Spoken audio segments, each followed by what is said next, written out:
is Luigi Frezza. I'm from Italy. I'm a psychologist, and I dare to say that I am the one trying to deliver the ideas from narrative approach in Italy. And I also work as a psychologist in the business field, as a business coach, a business psychologist, applying the narrative ideas and solution-focused ideas also in this type of environment. The reason why I'm working, and I've been working for some years in this type of projects with my association Rizoma, is that we want to deliver as much as possible the ideas coming from the narrative approach and all the post-structuralist epistemology underneath the narrative approach in different social work and social fields like business, teaching, education, training, because we believe that they are really innovative and they really are really helpful for for the growth of people and community and society. I think that adult education is of utmost importance because I start from the idea that living is a teaching learning process. So the way we live is through learning new things and teaching new things to the others. So it's to me really important that people on the adult age are also inserted in a process of formal learning and teaching processes. And I believe that in this globalized society, where things move really, really fast, and they show how our life and our experience is ever changing and ever flowing, we need to have instruments, tools, and especially ideas to deal with this ever-flowing, ever-changing reality, social reality, and with this ever-flowing and ever-changing communication that we have within our society. Also the social networks are an example of how our society is ever-flowing and ever-changing, where a lot of stories meet, and in many times these stories also fight together in a strange match. Who is the best story? What is the best story? What is the truest story of them all? While I believe, and this is one of the aim of this project, that we need to respect everyone's story and try to make connection with everyone's stories, because connections create enrichment. It's not that my story is better than yours. My story maybe is better than yours from my point of view, but by learning your story, hearing your story, getting in touch with your story, I can learn new things. At the same time, you can learn new things from mine. So I believe that one important keyword is enrichment. Well, going on with this type of logic I'm explaining, it comes natural to think that inclusion is high on the agenda. Inclusion in companies, for instance, because it means creating connection with other stories, and stories coming from different cultures, from different communities or subcultures and subcommunities. And because, you know, our dominant culture, our dominant narratives need to be in touch and connect with other narratives that can help our dominant narratives to deal with this ever-flowing, ever-changing reality. So, narrative approach is connected to adult education in the sense that, as I said, our life is basically a teaching and learning process. And narrative approach relies heavily on the ideas from Vygotsky and these ideas of zone-proximal development, that is, the experience comes from learning and learning comes from social connection, where other people creates for us zone-proximal development, meaning spaces, psychological spaces where we can learn new things with the help of the others. And at the same time, we create zone-proximal development to the others. So this idea is really important for narrative approach. Starting from this idea, narrative approach suggests that everyone has his/her own story, and it's the innovational side of narrative approach applied to adult education is that it becomes a sort of guidance where everyone can express their story and can respect the stories from the other, starting from a self-reflective point of view. Narrative approach helps us to self-reflect about the way we describe ourselves, the world, and the others. The way, for instance, if I'm an employee in a company, I describe my work, I describe myself in my role as an employee, as I describe the roles of my colleagues or my managers, co-workers, whatever, how I describe the social and working context I'm in. And narrative approach suggests us to unpack these narratives, these descriptions we have, asking ourselves every time, are those descriptions useful to me? Why? Which are the pros and the cons of this type of descriptions? Can I change these descriptions in a way that is more suitable to me? And another thing that's important from narrative approach, I believe, is that it highlights the need of creating a connection and alignment with our values. The more my narratives are aligned with my values, the more I feel a sense of personal wealth, the more I believe that I feel that my life makes sense because I'm acting, thinking, reasoning, talking in a way that is aligned with my values. And values are the things that are more important to us because are the things that make us open our eyes every morning, get out from the bed every morning. I go on with my life and I do things because of my values. So narrative approach suggests us, if you self-reflect on the way you you describe yourself and the others, is this way aligned with your values? What are your values? Which are the most important values to you? Are the values that they taught you in your childhood, for instance, or your teenager, are still important to you? Because an important thing about values that they can change through time. They're not fixed concepts. So as the values change, we can change ourselves and the narrative we have about ourselves and the world. And this is another innovative aspect of narrative approach, trying to ride the ever-changing flow of life, starting from the idea that narratives are never ever-changing, values are ever-changing, experiences ever-changing.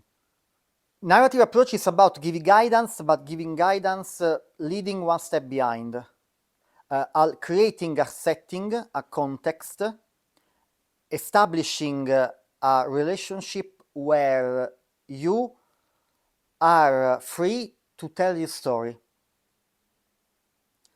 And you are free to express your values without judgment, because the person who practices narrative approach and is asking to you to tell your story is not is not the bringer of truth compared to you. It's not the one who knows what is good or what is bad for you. You are the one, you are the expert of your life, of your story. So the narrative practitioner or the professional deciding to apply the narrative approach in a adult education formal or informal adult education relationships is a person that is just expert in asking self-reflecting questions to you that help you telling your story in as much reaching way as possible. As I was mentioning, a narrative approach helps people telling their story is asking questions. And asking questions is a skill that can be learned, can be taught, can be learned. You can learn how to ask self-reflecting questions to the others. And at the same time, you can also ask these self-reflecting questions to you, to yourself. Because the person applying narrative approach, I believe that has to reflect about their role within the relationship and consider that they are not the expert of the other person's life, they are the expert of their life. They are expert in asking questions. That's it. Then they have to respect the answers, every type of answer that the other person gives. Even though these answers, you are not agree with these answers, but it's not your narrative, it's the other person's narrative. And applying this idea to adult education means that once I teach some content to the other, I decide to apply the narrative approach, I can be open to new ideas that come from students that can enrich the content I'm giving to them. So in this way, education becomes a co-constructive approach where I give you information, I give you content, I give you knowledge, but I start from the idea that all my students take this information within the categories of their own narratives. So they modify this information in the way, according to the way they tell their stories. And so this transformational content becomes a way to enrich this content, becomes a way to create a culture, a new culture within the teaching learning process. So narrative approach helps people and that helps us to manage changes, transformations, because a narrative approach is it's not just a set of tools. I would not say it's a set of tools, it's a mindset. So it's a way of thinking. If you start from the idea that our lives are made of stories, so I start from the standpoint that my story is different than yours, in a way, because you're a different person than me. So either you come from my own culture, or you come from a very different culture than mine. Our stories are different in any case. So the question is, do I want to listen to your story or not? And how can I help you tell your story in a way that can be understandable to me and that can help you express what is important to you? So in this case, starting from the idea that everyone has a story, I can manage the changes and transformation because I start from the idea that everything changes. So the narrative has changed, and question self-reflecting is, how can I deal with this change? How can I change my values? Or how can I apply my values to deal with this change? which are the skills that I can put on the table, which are the assets, social or personal assets that I have, what are the abilities I've learned that can help me facing these changes.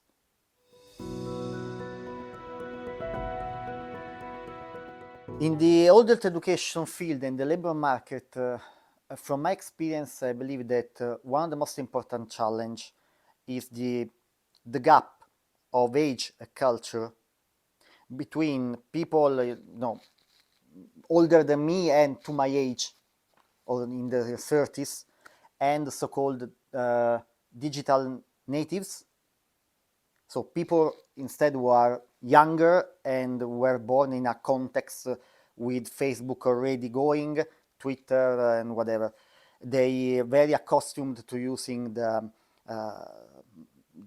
cell phones, while we had to learn these new skills from scratch. They were born in this type of environment. So their approach to life and to work is very different. And the challenge is to make these two type of cultures meet and try to connect and conversate, because the educational needs and also the growth needs change a lot. And the challenge is to help these two type of, let's say, communities to see the meetings as enriching for both sides, while instead nowadays we have the situation where the older employees, workers, all the older students come from a world where they say that what happened when they were younger was better than what happens now. So that they judge the way of thinking of the youngest. So the youngest decide to step aside and not to make contact.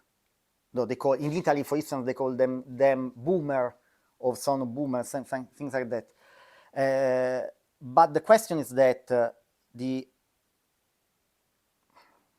trainers, managers from companies, they are people from my age or even older. So if you're a young person and you start, you enter in this type of world, you need to create contact and connection with these people.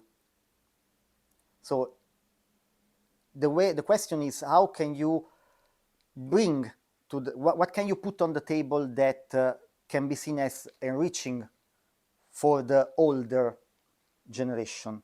And how can the older generation be more open to the ideas that are put on the table from the youngest one? It's a mindset, as I said. So it helps starting from the point of view that everyone has his narrative, and to ask yourself, do I want to listen to this story? And maybe in some situations you are obliged to listen to that story because you are working in this company and a new, much younger than you co-worker arrives. So you're obliged. So the question in this case is, how can you make this new meeting as much pleasant as possible, considering your presuppositions, your assumptions? So narrative approaches gives you some ideas, some maps or practices. So some example of self-reflecting questions. Like I said earlier, my description of this guy, for instance, is useful for the aim of our work. Should I change the description? How could I change this description? Or another question could be, is there something more coming from this person that I haven't noticed yet? So this type of questions, I believe, that helps you to a bit let the judgmental standpoint go a little bit. And also there are other tools, for instance, some exercises to create connections. The tree of life approach, the forest of life approach, the team of life approach, for instance, are exercises that can be done together. Trainer maybe can propose to the classroom in a way that create connections and helps the team building. And they are aligned to the idea of narrative approach of expressing my story and my values. So narrative approach can help creating this connection between these cultural gaps in a way that can be enriching from all sides, for all sides. Yeah, another challenge is also comes from the cultural side. When I mean cultural, I mean maybe a company that was funded in a specific social context, and maybe some new employees come are hired and come from another side of the world, other countries. From they come from, I don't know, Tunisia, and they arrive in Sweden, and they're hired in this. So the culture is really different, and narrative approach helps either the company or the employee coming from the other culture to deal with these differences, starting from the idea that differences are enriching, starting from the idea that if you come from another culture, you have stories that maybe I've never heard in my life. And maybe these stories and these values you are representative can add something important to the company. And at the same time, the employee coming from a different culture can enrich his life or her life, embracing the values from the companies working, which are also expression of the society the company has been funded in. A third important challenge also could be related to what narrative approach defines as power dynamics within the relationship. In our modern society, the people who have knowledge are considered the bringer of truth, the one who really know how the world works, functions.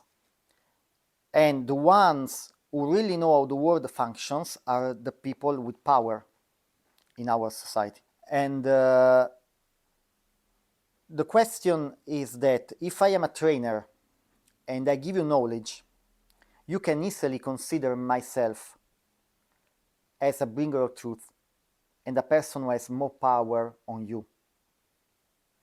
And I, as a trainer, I'm trained maybe to consider myself first as the bringer of truth, because what I say comes from science, and we believe that science says the truth, while science does not say the truth. Kant himself says that we cannot arrive to the truth, but we can become as much close to the truth as possible. So this is the basic of statistics in science. So the objective truth does not exist. And narrative approach helps us dealing with this power dynamics, because the problem of considering the trainer as the bringer of truth is that I don't have space to express my ideas, because the trainer gives me an information, and this information should be true.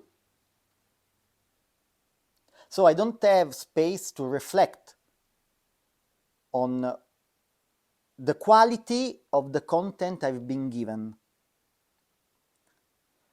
while I need to consider how this content changes my mindset, my system of thoughts, and how it changes my life. And I need to express this, because if I express this changing, I can act on the world and leave my contribution to the world.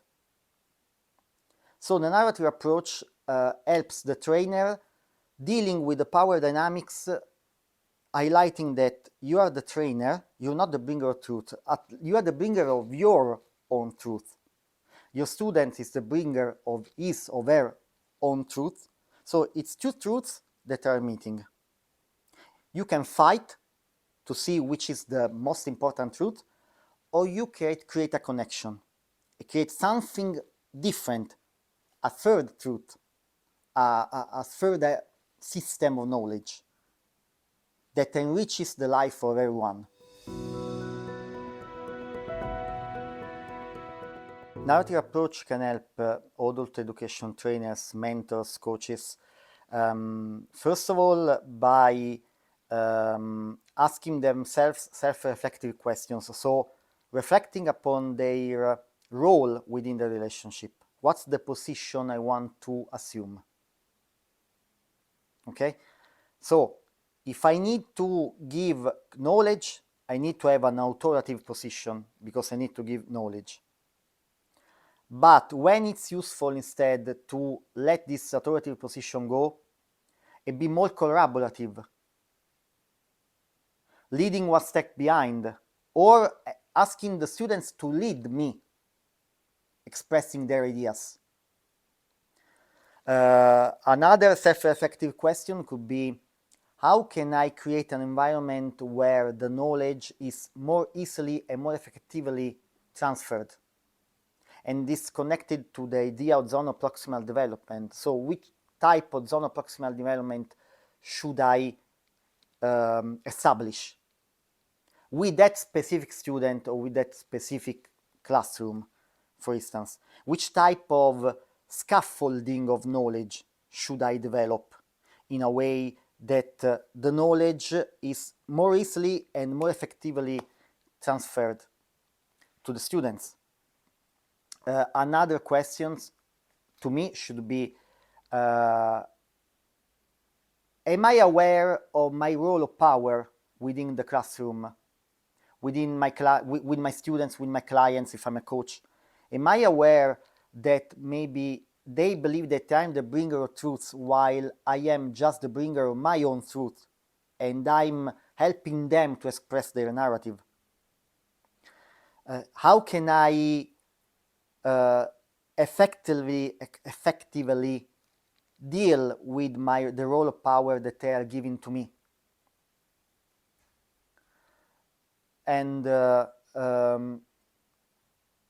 another self-reflective question could be, how can I help students to maintain the knowledge over time in a way that this knowledge becomes a effective and nurturing part of the system of ideas, in order that they can effectively grow starting from this knowledge. They can learn something that is valuable to them.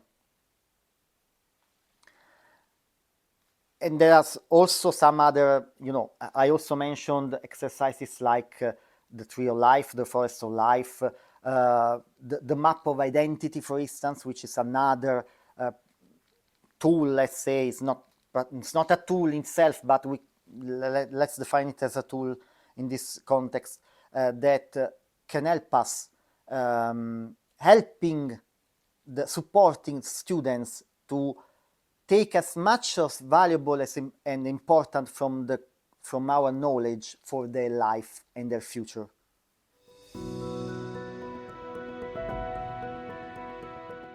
Narrative approach in companies, I believe that helps us to introduce another important concept, which is the dominant narrative concept. Dominant narratives are the narratives that lead an environment in a way. Some are explicit, some are implicit, but they set the rules of behaving, connecting, conversating, I don't know, dressing, whatever. Okay? They set the rules of what is good or what is not, what is true, what is false. And of course, each company has their own dominant narratives, which are related to their values, in a way. So if I'm a trainer in a company, I need to go back and forth from the dominant narratives guiding the environment that hire me as a trainer, which is they are my customer in a way. So I need to act in a way that helps them, and at the same time I have to connect these dominant narratives to the narratives that the employees, in the process of upskilling, in the process of gaining new knowledge, new abilities in their growth within the company, the narratives that they express, their own narrative that maybe can be in contrast in some ways with the dominant narratives of the company. So my duty, my job in this way could be trying to create a bridge between the dominant narratives of the company and the narratives of the employees I'm working with, in a way that enriches both parties. So once again, the keyword is enrichment. I should ask myself, how can I create these bridges in a way that enriches everybody? I believe that the very first important questions narrative therapy can teach to adults when they have changes and transformations in their life is, what can I learn from this? What have I learned up to now, and what can I learn from this? How this changes my life and my view of the world and of myself. This is, to me, the very and the most important question, starting from the idea that even though I'm an adult, while the traditional psychology coaching say that once you are an adult, you stop in growing, okay? You are fixed in your character, in your personality. But narrative approach helps us considering that since we are never changing flow experience, we still learn until we die. For some people, maybe we still learn after we die, I don't know. But the adult can ask himself or herself, what can I learn from this? Even so the changes are critical, hurtful, they make us suffer, but what can I learn from this? And this changes the perspective. Because, okay, maybe I made a mistake, but what can I learn from this mistake? Starting from an idea that I always learn new things, because living is learning.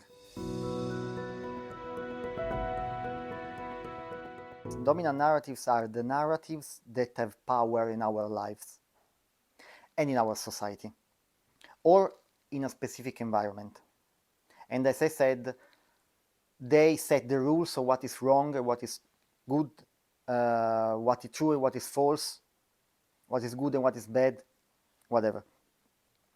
So they set the principles, and many of these dominant narratives are implicit, are the tradition, So society has their own dominant narratives, companies have their own dominant narratives, every person has his or their own dominant narratives guiding his or her life. For instance, I can have the dominant narrative that I'm stupid, so I describe myself as stupid, which means that the way I communicate and I connect with the rest of the world starts from my idea of stupidity that I have of myself. So I behave in a way that confirms this dominant narrative.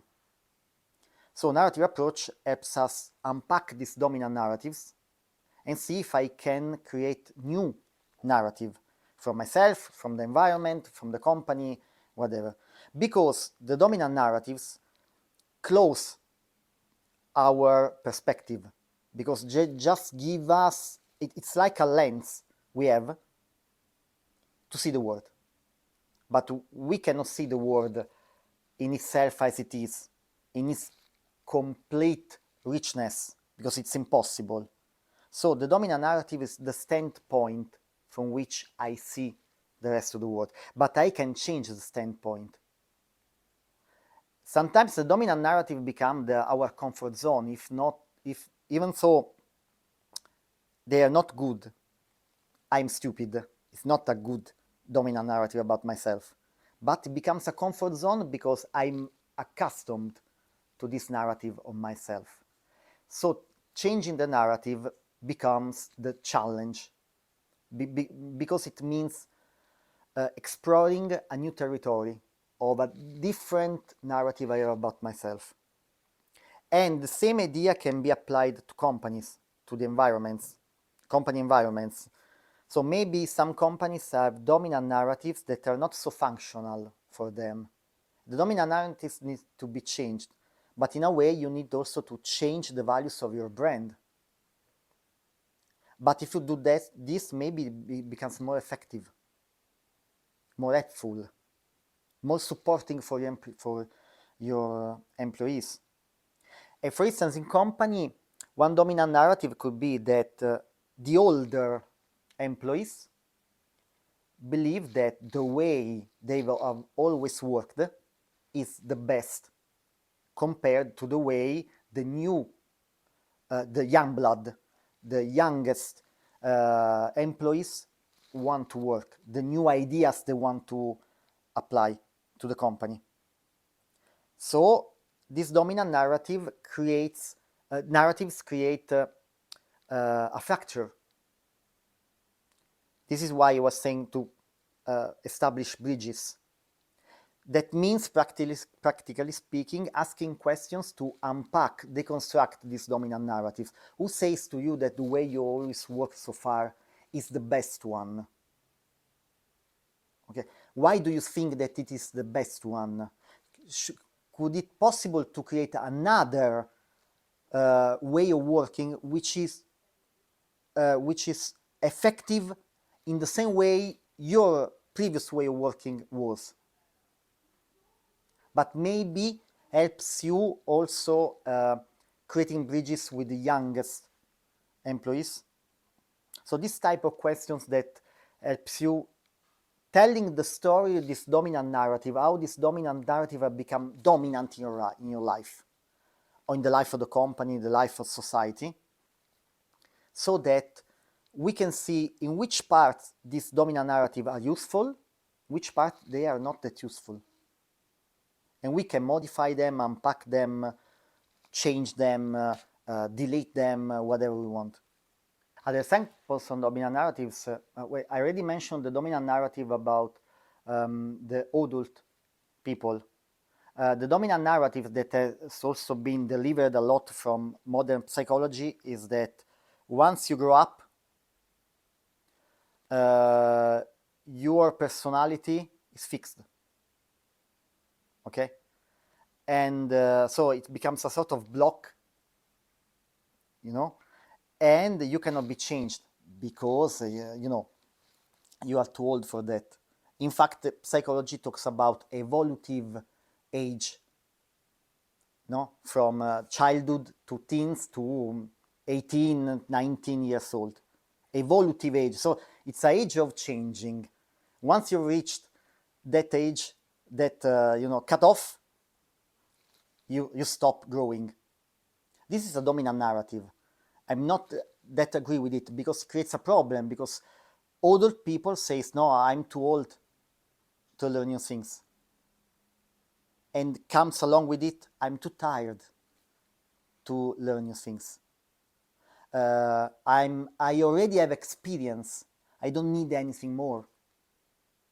I cannot be taught by people that are younger than me for instance. This is another consequence. So let's imagine a young trainer working with a classroom of adult students which are older than him or her. It could be funny, but I think it could be important, is the way the different culture perceive time. Okay, I'm from southern Italy, so the way I perceive time is different from a person coming from the north of Italy. If we work in the north of Europe, if we work in the same company, the way we perceive the time and the organization of the day can create a barrier between you and me. Because I'm used to, I don't know, having lunch at half past 1 p.m. You're used to having lunch at 12 a.m. So we need to find a mediation. And in many times, this type of differences that seem stupid, but they can create a lot of challenges within the companies. The organization of time, for instance. The dominant narratives, which is the culture related to the organization of time, also related to the way, the weather goes. Or, for instance, in the training settings, the cultural differences can create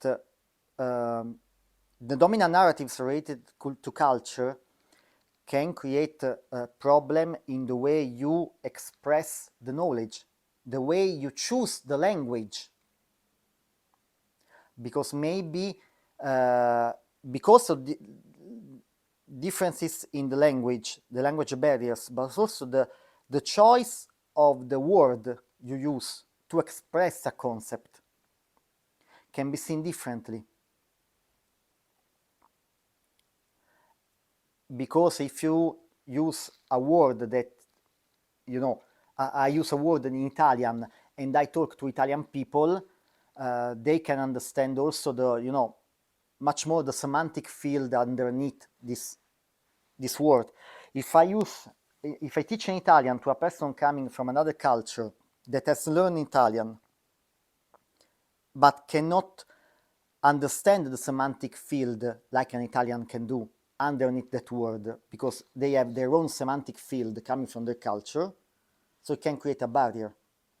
For instance, in labor market, in education field, in policy field, dominant in all the socio-economical environment we live, dominant narratives can become barriers, because if they are too rigid, too fixed, and they are taken too much for granted, because they are overimposed by the powers that be, okay, by policymakers, whatever, by scientists, they can create a barrier, because you don't unpack them, you don't deconstruct them.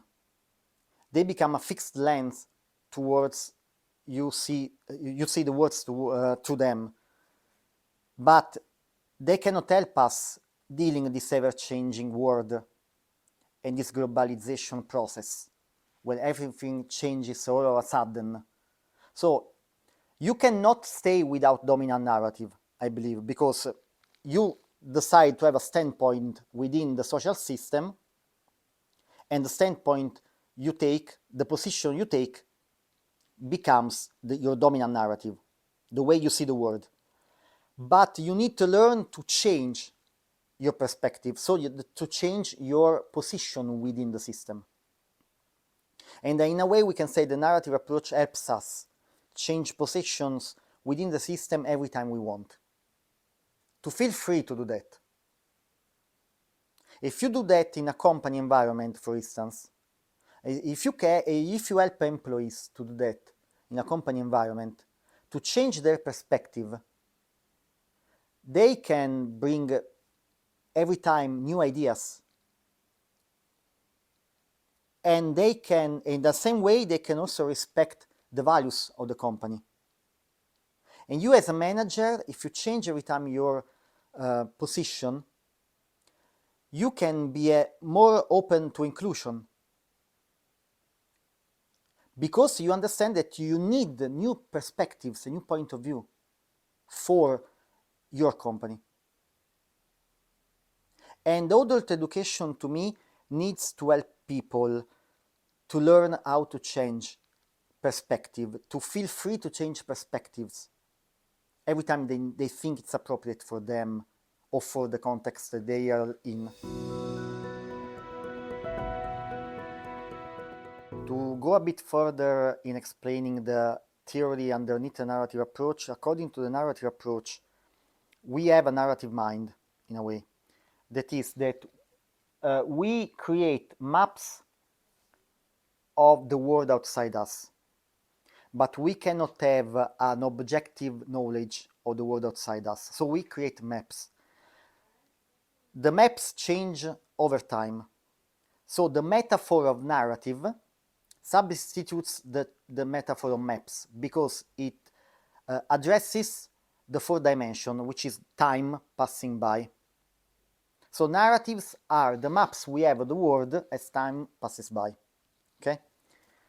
Storytelling as an approach is a way to explicitly apply this idea. So working with stories,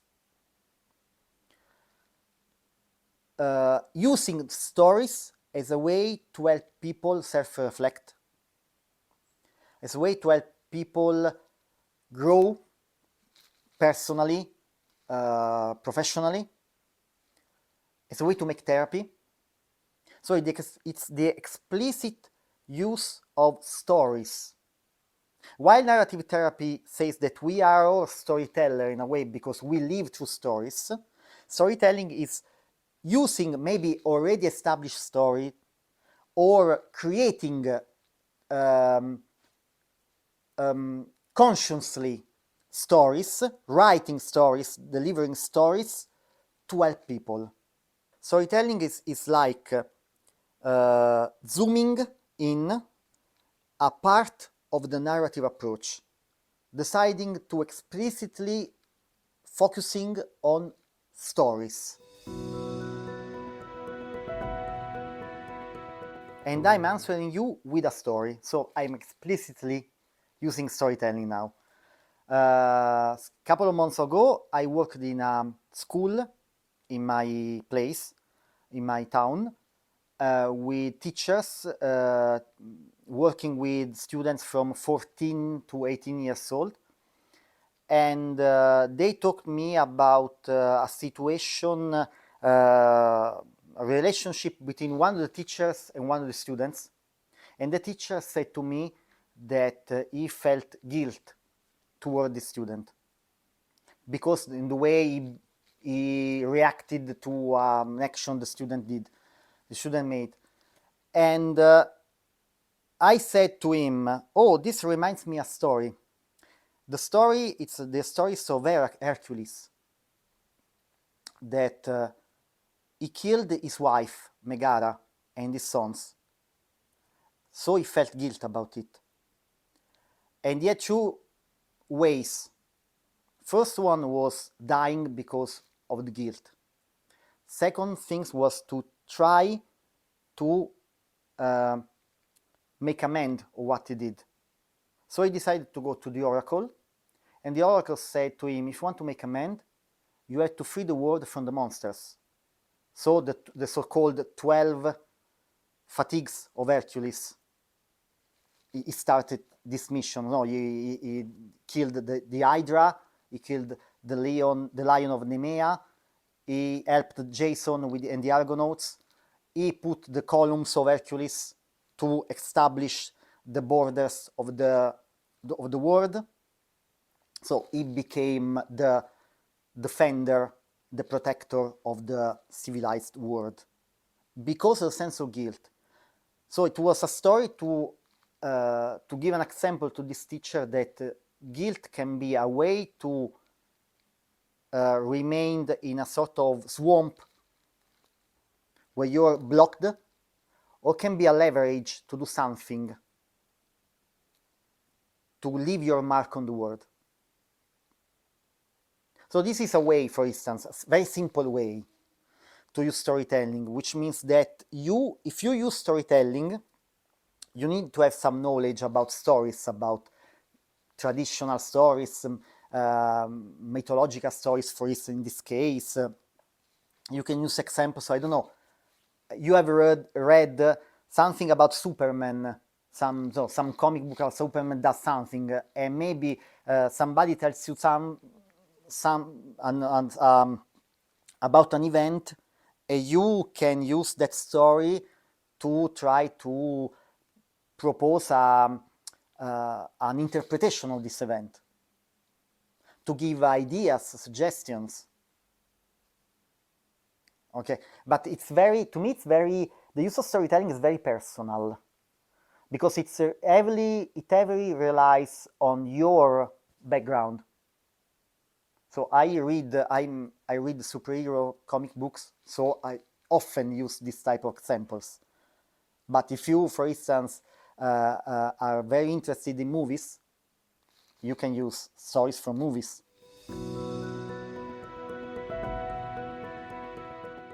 I believe that what we talked so far is the power of questions. And I believe that asking questions is a skill that can be learned. Asking questions that helps us and the other self-reflect on the way they see themselves and the world, and the way we see ourselves and the world. And I believe that questions helps us seeing new perspectives, new landscapes. Answers close our point of view, because we believe that answers, this is a dominant narrative too, we believe that answers are general and everlasting. Once I found the answer, but answers to me have value in a specific moment of time. Then the moment changes and maybe the answer can change, but the questions helps us passing through and dealing with all the ever-changing experience we live. Asking from time to time ourselves how we live this experience, how we describe it. So I believe that at every age, in every context, learning to ask questions that help us reflect on how we narrate ourselves and the world is the most important thing that we can do,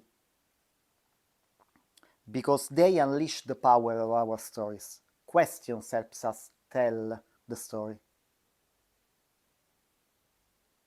This is, to me,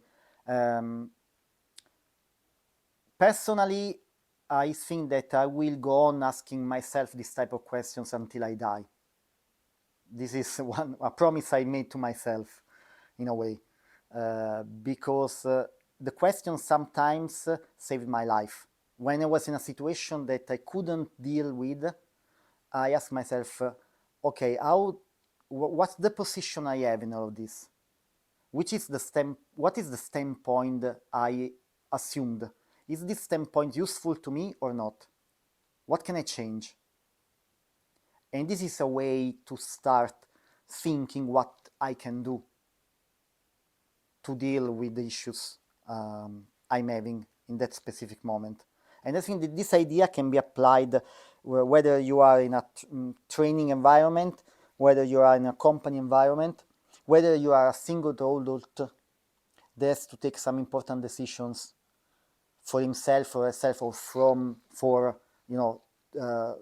kids, family, whatever. I believe that also asking questions helps us reflect on our values, reflect on what is important to us. This is the way I define value. It's value is an idea of type of actions I must have on the world. And this idea leads my life. but none of us has just one value. We have a system of values. So the questions helps us also reflect on what is important to us. Because if I think about my standpoint in that specific situation, the position I assume, is that position aligned with my values or not? Is something that makes sense to me or not?